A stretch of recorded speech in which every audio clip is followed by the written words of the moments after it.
So we left Barn Hill after 3 weeks. It's a really good camp. It's a great beach. There are lovely walks up and down the beach. The sunsets are stunning.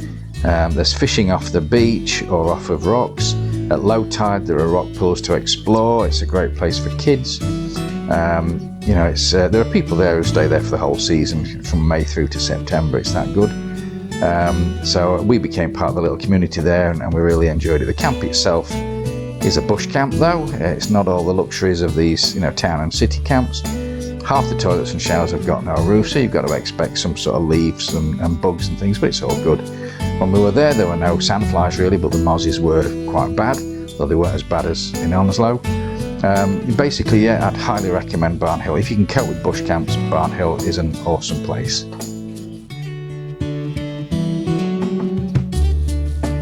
Yeah, fairly short drive from Barn Hill to Roebuck Plains Roadhouse, just over 100 kilometres. It's a pretty busy roadhouse, lots of road trains coming and going pretty much all the time. The little caravan park they've got there is just out the side. It's amongst loads of trees. There's plenty of shade. It's not bad. It's not particularly cheap though, $45 per night. It's about half an hour's drive from Broome. You'd pay more than that in Broome. It's yeah, not a bad little campsite really. Plenty of shade. The meals in the roadhouse, however, are absolutely excellent. Huge portions. We've had a couple of those, and perhaps we shouldn't have done, but very, very nice food.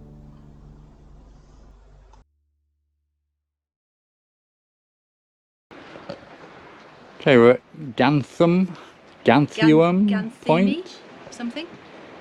Yeah, we were told it was Ganthium, but that might be Aussie French, you know, like croissant instead of croissant. Okay, this is an interesting place. It's in Broome. At the highest of high tides, the water's all the way up here, but the lowest of low tides, which it is pretty much at the moment, it's all the way down there. And we've come here today because at a very low tide, we can see something in the rock. Let's see if we can find it. Right, well, we're here at low tide. The water's all the way down here. At very high tides, it's all the way up there. We're at low tide because at very low tide, what becomes uncovered are these things. Now these are theropod footprints, and there's about 4 of them here. That's the best one.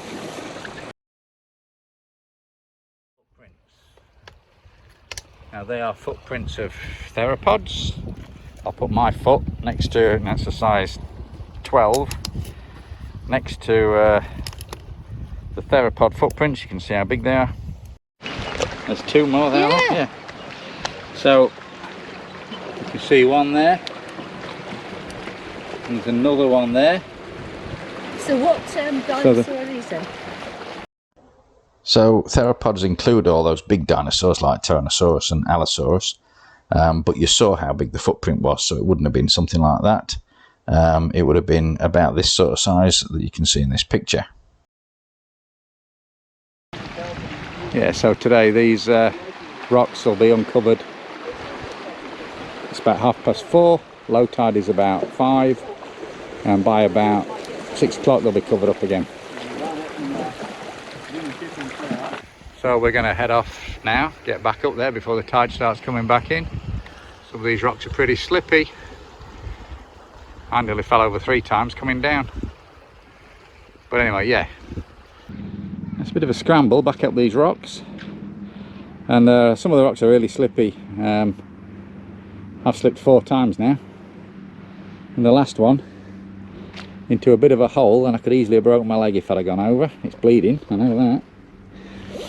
So yeah, bit dodgy, but worth it. We haven't put any insect repellent on, and there have been sandflies, I reckon, everywhere. So we'll probably know about it tomorrow. That was just stupid not doing that, and probably going in our sandals as well probably wasn't very smart. So if you're going to do this, wear some shoes with grip, put some mozzie spray on, and check your tide tables for the best time to get down here, because there's only 2 days this month when you could possibly have seen these footprints. today and tomorrow. So yeah, check your tide tables, wear decent footwear and put some insect spray on.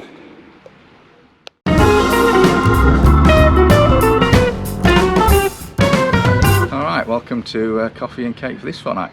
Now look, we're still in Broome. We've been in Broome this whole fortnight, as we were for most of the previous fortnight, for our coffees at least. So we're kind of covering the same cafes again. So this fortnight we've been to the Roebuck Plains Roadhouse. We went to two places we went to before, Town Beach Cafe and Dragonfly Cafe. Two new places, one being the Green Mango, the other one being the Good Cartel. Yeah. And then there was another place in the shopping mall which I can't remember the name of, but it doesn't matter because it didn't win anyway.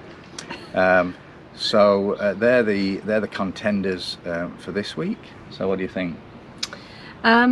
You'd think because Town Beach won last time that it would win this time, but in fact that's not the case. The two new places that we tried just weren't going to be competitors anyway.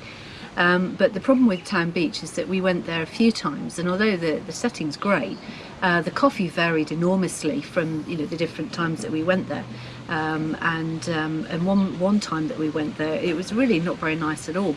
So this week's winner is in fact the Dragonfly Cafe, because in the times that we've been there, the coffee has been consistently good each time. So this week's winner is Dragonfly Cafe.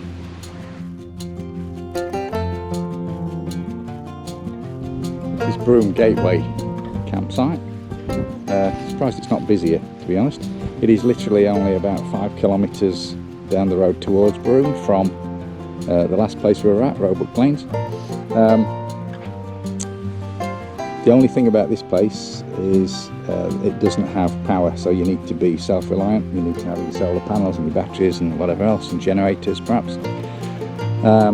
Still thought this would be busier. It's quite popular. It's still May. The high season officially starts tomorrow on the 1st of June. So maybe it'll get busier as the season goes on, but I expected this to be a lot busier. Huge bays. We've probably got more than 3 or 4 times the space we had at Roebuck Plains, so it's much better from that regard. Looks quiet, peaceful. I think this will be absolutely fine. The only downside, like I said, is the lack of power. So we parked at the front of the site so that we can guarantee sun on the solar panel on the roof for most of the time. That's going to be really important. I don't want to run the generator if we can avoid it. But yeah, I think this is going to be peaceful. It's going to be lovely. So I was saying I was hoping we wouldn't have to use the generator, but we have used it. It's just this little Honda 1 kilowatt generator here. We used it really. It's not powerful enough to run aircon or anything like that. We use it just to top up the batteries. We've had a couple of days when it was a bit cloudy, and we'd used quite a lot of power on 12 volts through the day, and we weren't at 100% by the time evening came. So I just ran it for a little while just to give the battery a bit of a boost.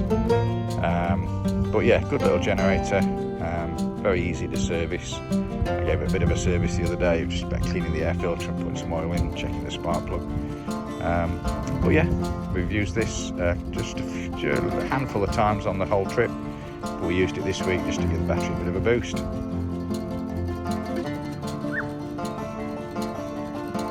So we've been at this caravan site for 5 days, I think. We're leaving tomorrow, but you can see already it's got a lot busier in that time. There's quite a few caravans over there, some behind trees you can't see very well. We've got one over there to the side of us. This is us here. That's our mess. We've got a neighbour over here. But yeah, it's starting to get a bit busier now. As the season progresses, I imagine this will fill up. Still plenty of room, and still pretty quiet campsite. Somebody's got a generator running over there, I can hear.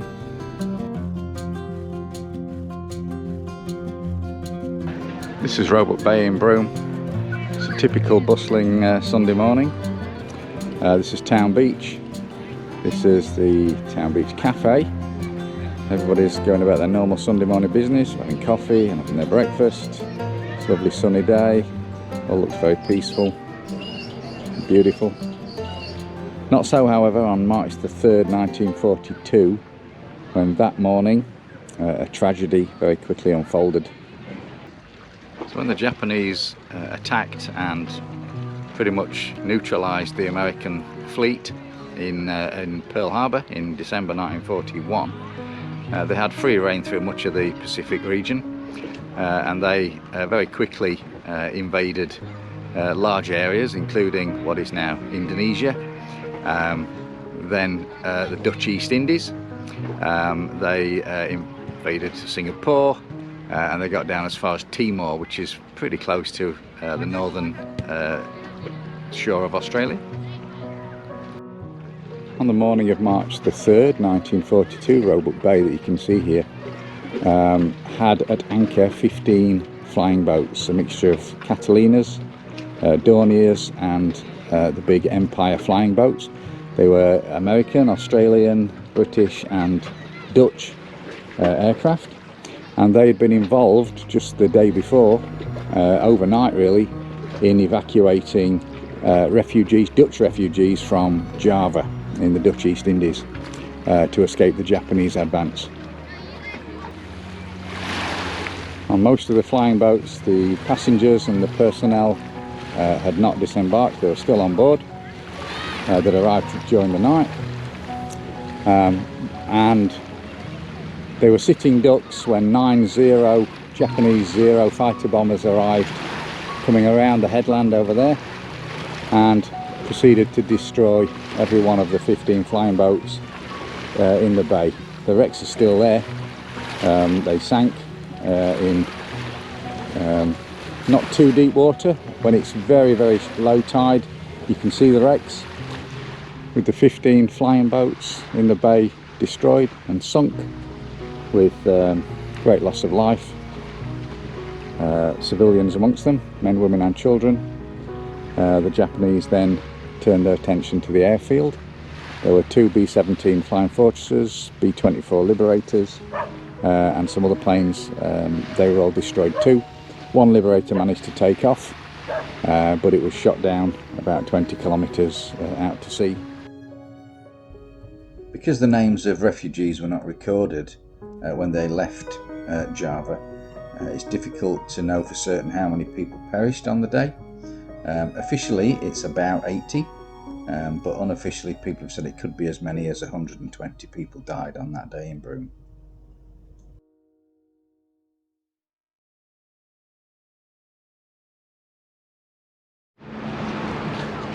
Alright, so Chinatown's a bit of a mess at the minute. They're digging up most of Carnarvon Street and some of the roads going off of Carnarvon Street.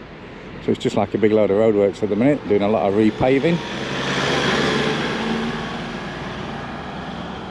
Particularly the top end of Carnarvon Street is virtually inaccessible.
Okay, the final segment this fortnight is a look at the equipment I've got in my camera bag. It's all about cameras, recording equipment, that kind of stuff.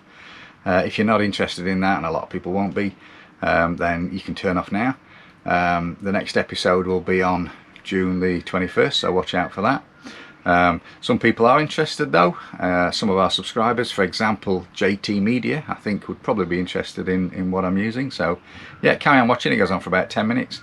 But if you're not going to watch this bit, thanks for watching, and see you next time. Okay, so I said I'd do something this episode about what's in my camera bag. Starting with my camera bag then. It's a low pro camera bag. It's a Pro Runner BP 350 all-weather 2, it says on the back here. Basically, yeah, it's a pretty good bag this. Normally it's just full of my camera gear, but on this trip it's got GoPros and microphones and stuff like that in there. I've left some camera gear at home. Start with my my camera. I've left a couple of lenses at home. I've left my flash gun at home. The lens I left, two lenses. One was a 25mm, so a 50mm equivalent. I think it was f1.7 or 1.8. It was a really fast lens.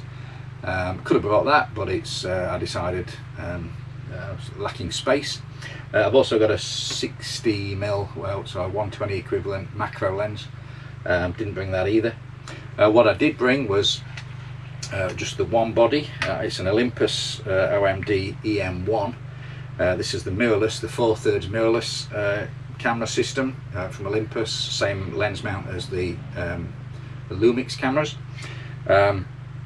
I went for this system because with it being mirrorless, and a few years ago when I bought it, nobody else was making these, so these cameras are very small. They pack a lot of features in a fairly small camera. Lightweight for carrying around, which is good for me. I kind of undid that logic a little bit by going for this model, the EM1, which is the top of the range. The other two cameras in the range are the EM5 and the EM10. The EM10 being the sort of the cheapest, also the smallest and the lightest. The EM5 is kind of middle of the road. The EM1 is not as light and small and light as it could have been. But I went for this one just for the features that it has.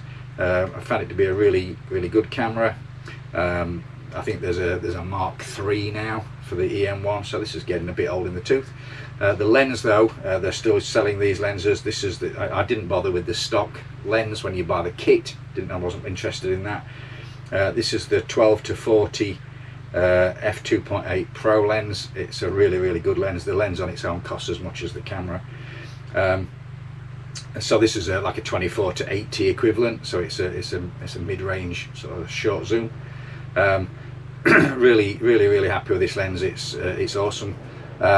What I also have in my bag is a just get this out. I don't use this one so often, but this is a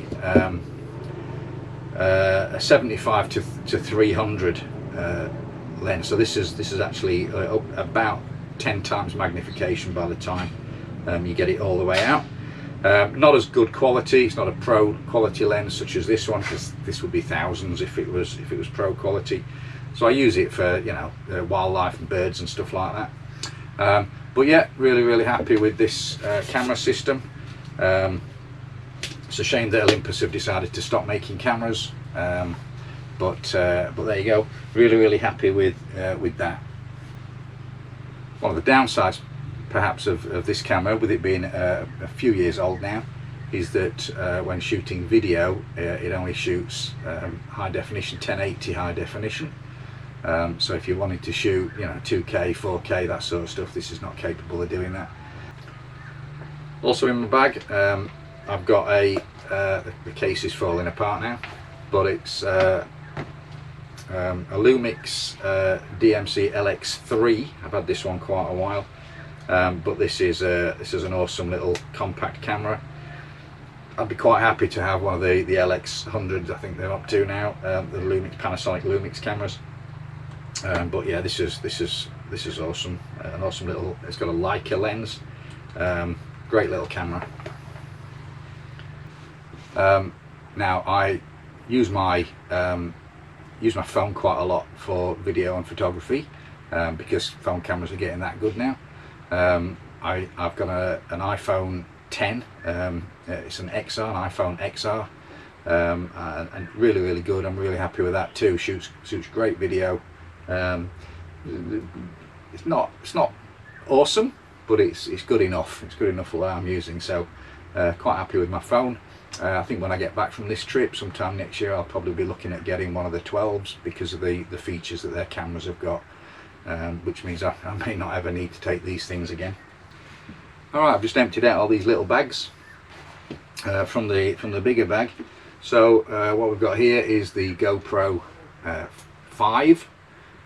This is in a Ulanzi case that allows me to connect an external microphone.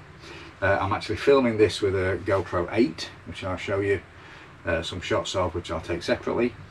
GoPro 8 is in the media case, or whatever they call it, the one with the built-in microphone, the improved microphone. I must say I'm not impressed with the GoPro 8. The GoPro 5 is a bit old now. I've updated it and bought the 8. I've got the media case. The sound is pretty awful. It clicks all the time. You get these clicks. You end up having to reshoot pieces. It's all to do with the microphone. It's something to do with the they've done firmware updates. Now they're aware of it, but they released the camera anyway. And there've been problems with GoPros from about 6, 7, 8, and probably still with the latest one. I wish I'd gone with the DJI Osmo, to be honest, rather than the GoPro, because I've had a lot of problems with sound. I've got GoPro, and that's what I've got. So here's a 5 in a case. The 8 there. I've got a number of different microphones that I can plug in externally. So I've got a Rode Lavalier microphone there. My favourite one is the Rode Wireless Go. So what you get here is a transmitter and a receiver. One goes on the camera. I wear one. I can plug in the Lavalier to it as well, so then I'm not connected to the camera, so I can record from as far away as I want. You need to be aware though, there are various different connectors that you might need to buy if you're going to do something like this. I've also got, this is a Boya, it's not a Rode microphone, but a little boom microphone that will go on the top as well. I've got a little, not a flash, it's a video light which I can use. I've got the old dead cat. I've got the remote for the GoPro as well, which I sometimes use, not very often. I've got various kind of handheld things. I've got this one, I've got this extendable one. Yeah, quite a bit of things there for the GoPro. Okay, let's put, it's another little bag that I've got. It's okay. Yeah, this, which I really haven't used, and I really ought to give this a go at some point, is a, oh, hang on, there it comes. It's a DJI Osmo gimbal for the phone mainly. Yeah, I won't get this out now. Probably needs charging, but I haven't used that yet, but I'll probably try and give that a go later on. And alright, so in this bag I've got my DJI Mavic Air 2 drone. Probably don't use this as much as I should. No, Felix wonders why I don't use it so much, one of the grandsons. Yeah, so this is the Fly More combo. So you get 3 batteries with this one, so you get plenty of airtime, and you get your remote, and everything fits into this bag. So that's the old DJI Mavic Air 2. So I think that's just about it to show you. Yeah, microphones, lights, GoPros, 2 of, drones, camera, lens, compact camera. Yeah, it's quite a lot to carry around, but yeah, well worth it. of what I've got here, what do I not use so much? I actually don't use this that much. Things like sunset photos and stuff like that, yeah, I use this. For wildlife shots I've been using that mostly, but not that much. The compact not been taken with me simply because, you know, the phone can do most of what this can. Alright, so that's it. I'm going to have to spend about half an hour putting all these things back in the bag now, but yeah, that gives you some insight into what I'm using equipment wise.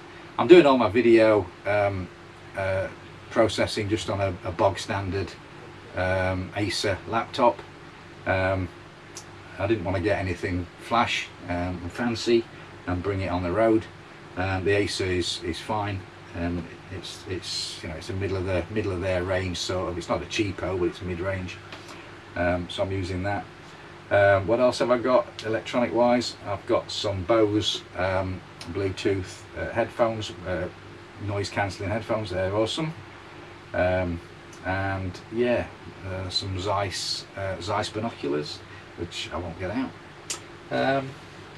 But yeah, that's what I'm using. All right.